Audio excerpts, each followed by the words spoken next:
Isang mapagpalang araw po sa ating lahat, mga ka-backyard.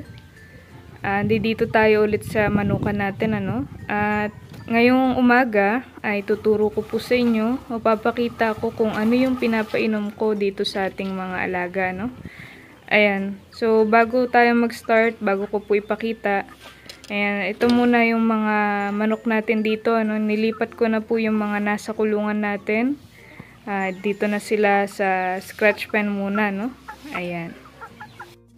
Isa sa mga dahilan, mga ka-backyard, kung ba't nilipat ko na sila ay dahil nagtutukaan na po sila ng balahibo, ano? Masyado na silang crowded doon sa kanilang kulungan. Ayan. So, kaya nilagay ko dito yung ilan sa mga manok doon sa kulungan natin. Ngayon, meron tayo ditong 6 na 2 months old na mga sisiw, ano? Ayan, so first time nila na nakatapak sa lupa itong nasa green na scratch pen natin, mga ka-backyard. Ito ay 2 months old din na native, no? Upgraded native. Dito naman sa kaliwa, ayan yung Brahma natin. So ito sila, first time nilang makapag-sunbath. At talagang kailangan na nila din maiwalay dahil nga nagkakaubusan na sila ng balahibo doon sa kulungan nila, no, mga ka-backyard. Ayan. Ito naman yung ating Brahma. At ito po, mayroon ako napalabas na decalb dito, mga ka-backyard, rooster, no? So, ito hindi ko to i-out dahil madalang po ito. Ayan. Kung papansin nyo po, meron siya mga sugat sa kanyang palong sa kaliwa. Ayan. Dahil binugbog po ito ng inahin natin, kaya ikinulong ko po dito. Ayan, binugbog siya, no, mga ka-backyard, kawawa naman. Sinama ko dito sa kulungan ng Brahma natin. Ayan. Decal brown. Ganyan yung itsura ng decal brown na rooster, mga ka-backyard. Ayan, kasama niya yung Brahma natin. So, ayan. Kasama ko ngayon dito si Mang Rod. Siya yung nagwawalis doon banda sa may mga rabbit natin. At ako naman dito, no? Kaya, inasikaso ko itong mga sisiw natin dito. So, ngayon, mga ka-backyard, ipapakita ko sa inyo yung ginagamit kong vitamins nila pagka mainit ang panahon. Ayan, mga ka-backyard, yung mga pinakita ko po kanina doon sa scratch pen na kulay green, yun po yung mga dating nakalagay dito. So, yun po yung mga upgraded natives natin. Ito naman, yung mga natira po dito ay Rhode Island Red at yung Brahma. So, lahat po yan ay sold na. Yung Brahma natin ay papunta po yan ng Zambales, no? Ayan. O yan, mga ka-backyard, yung nakabili ng Brahma natin na yan, ay nakapag-avail din po ng incubator natin na 120 capacity, no?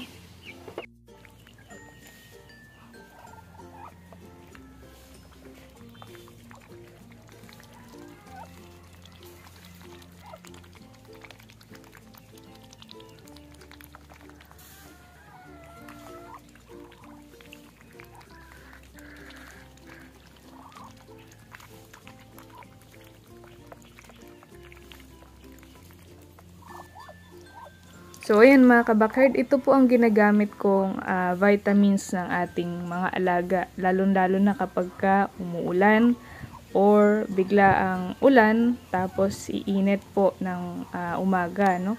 Ito po ay Betracin Premium, mga ka-backyard. Ayan. Tansyahan lang. So, ayan, dapat po ay malinis ang lagayan natin ng tubig. Lalo-lalo na kapag lalagyan po natin ng vitamins, no? So, ayan, mga ka-backyard, haluin lang natin para ma-dissolve yung powder dito sa tubig na inihalo po natin. Ayan.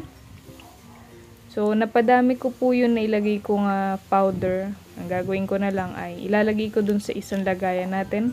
Bali, hahatiin ko siya, no? So, ito po yun, no? Ito yung Betracin Premium. So, ayan, linisan ko din po yung isang tubigan nila. Mga ka-backyard, napaka-importante na malinis po yung inuman ng ating mga alaga. Dahil yan din po yung nagiging sanhi na nagkakaroon sila ng sakit dahil madumi yung kinakainan or yung iniinuman nila, no? Ayan. So, ayan, mga ka-backyard. At ang gagawin ko lamang po ay lalagyan ko ng konting tubig yan. Then, ihahalo ko tong naparami nating nailagay na powder dito kanina. So, ayan. Ayan po, ano.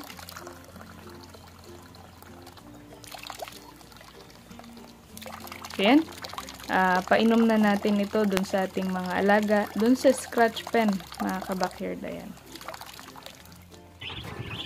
Ngayon naman po, ito yung ating mga sisiw dito sa brooder, no? So, sinadya ko po na wala talagang tubig muna.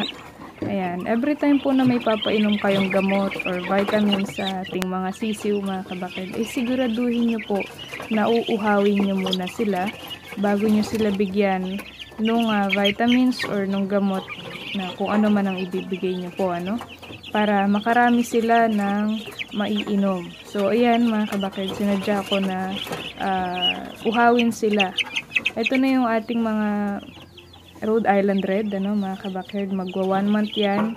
At ganun din po yung ating mga Muscovy duck. So, kagabi nung pinakita ko po sa inyo, yung mga Muscovy duck natin ay sobrang basa, no? Pati yung mga sisiw natin is nabasa na din. Pero, so, dyan na po pumapasok yung kahalagahan ng incandescent bulb natin, no, o yung yellow na ilaw natin dito sa brooder, no, mga kabakid. Dahil hindi sila nananatiling basa yung ating mga alaga. Dahil dyan po nakakuha ng sakit, lalong-lalo na kahit na kumpleto yan ng bakuna, mga kabakid. Kung palpak po yung brooder nyo or parati silang nababasa, lalong-lalo na yung sahig nila. Ayan, kung hindi po diretso nalalaglag ang mga dumi nila, mga kabakid, ay malaki pong possibility na magkaroon sila ng sakit kahit kompleto ang bakuna niyan. So, ayan mga kabakid, yung mga alaga natin dito. O kagabi, mapapansin nyo basa sila. So, ngayong umaga ay tuyong-tuyo na naman po, ano? Kaya, isa din sa paraan para maiwasan yung ganun ay aalisin nyo po yung tubig paggabi, ano? So, yan, maglalagay tayo ng vitamins dito sa kanilang tubigan. Kaya, no, panatilihin nyo pong malinis yung kanilang inuman. Ito, ganun din na naman po. Ito, isang sachet lang, pero kasya na po sa kanila to isang buong araw. Hindi natin sila nilalagyan ng sobra-sobrang vitamins. So, yan mga kabakid, isa nga po pala sa mga ginagamit ko pang vitamins kapag hindi po available ang Vetracin Premium or Vetracin Gold. Again, hindi po ito in-sponsor, mga kabakid, no? Ay yung Vitamin Pro po. Iyon po ay magandang ginagamit na vitamins din sa lahat po ng klase ng manok, no? Mapasisiw man yan or breeder, maganda po yung Vitamin Pro, no? So, yun po ay may live probiotics, no, mga kabakid. Kaya maganda yon para sa sisiw hanggang sa breeder, no? Ayan. So, ngayon, ito naman ang gagamitin ko dahil kanina, nung pumunta po ako sa Agribet Supply, ay wala yung Vitamin Pro, ano? Ayan. So, ito yung mga alaga natin. Tignan nyo po, no? Kapag uhaw na uhaw sila, mga kabakid, makakarami talaga sila ng tubig or ng vitamins na papainom natin sa kanila. So, hindi po masasayang, no? Ayan. So, dapat po, bago nyo sila gamutin or bago nyo sila bigyan ng vitamins, dapat po ay uhaw na uhaw po yung mga yan para makarami po sila ng maiinom.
Ayan mga kabakid, napakalaking factor na na ibibigay sa mga masisiglang sisiw at mabilis na lumaking mga alaga natin ay ang pagbibigay natin ng vitamins, no? Ika nga po nila is prevention is better than cure, no, mga kabakid. So, mas maganda na nape-prevent na natin yung sakit na pwedeng kumapit sa ating mga alaga. So, yun lamang sa araw na ito, mga kabakid. Maraming salamat po sa mga patuloy na sumusuporta sa munting channel natin. Happy farming and happy breeding po sa ating lahat, mga kabackyard.